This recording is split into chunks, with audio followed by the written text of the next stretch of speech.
Right, I've put the stringers onto the picture, which in some places is to represent grass. In other places it's to represent the stems of the flowers in the foreground. So if I take now some of these little beads that I've made, and these can become the petals of a flower.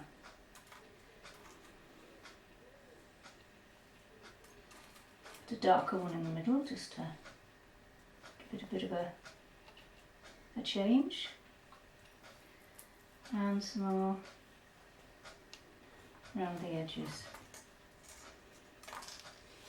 Come here, you devil. There we go. So as you can see, we've got a flower formation coming along here.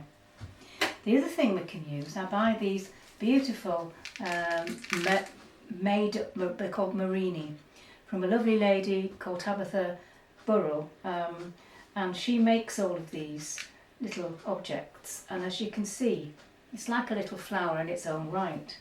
So we can just pop these around if we wish on some of the smaller stalks, and again it gives the whole picture a little bit of a different viewpoint of little blue flowers in the foreground, the bigger flowers in the middle distance.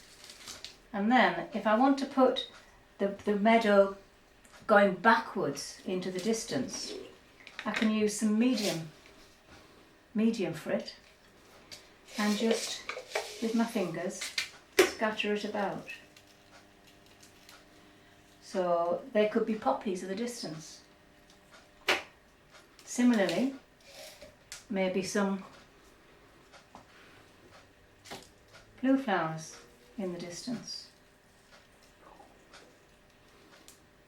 So you've got your flower shapes, but you've also got a distance of the flowers that are as if you're looking across the landscape.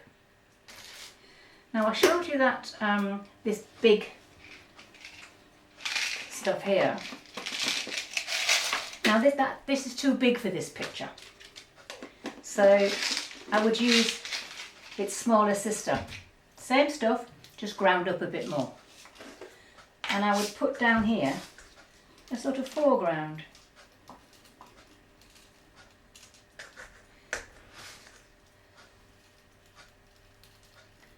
Just to give those stalks something to sit in, and often obviously to give a bit of extra texture to the picture.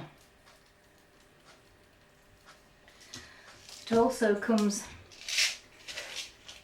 in these different, so as you can see, you build up your landscape as you go.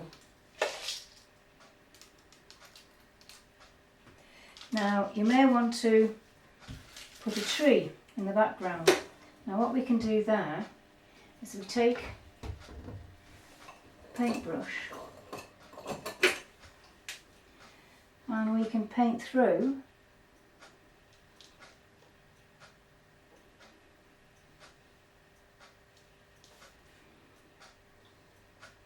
the powder .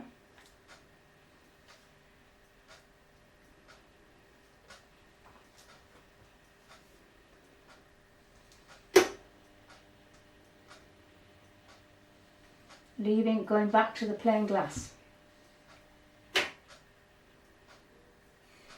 Now what we can do, I've got some glass paint and I can fill this in now with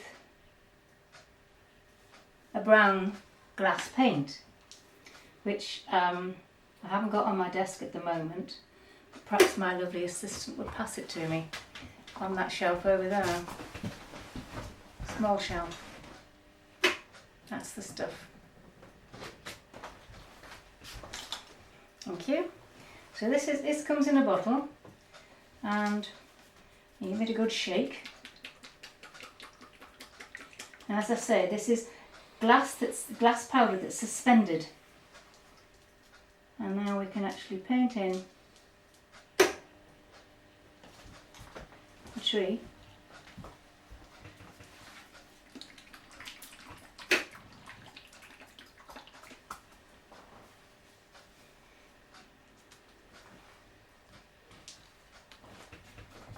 with this paint. It's going to take a bit more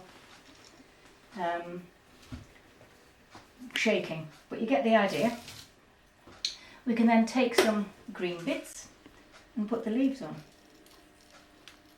once you've painted that.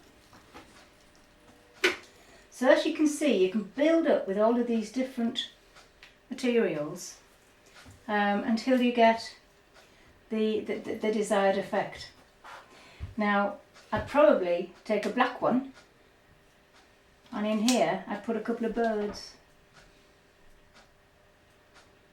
coming in, just to give a bit of interest to the sky. And again, I've got a black one of these, that I'd do the same thing. I'd fill in the space with the black liner. So that's basically how I would start to build up a meadow scene. And as you can see, I'm using lots and lots of different techniques and products that you can buy. I buy mine from Warm Glass in Bristol, and they supply me with everything apart from the Marini, which I buy from Tabitha, and she excels at those sorts of things.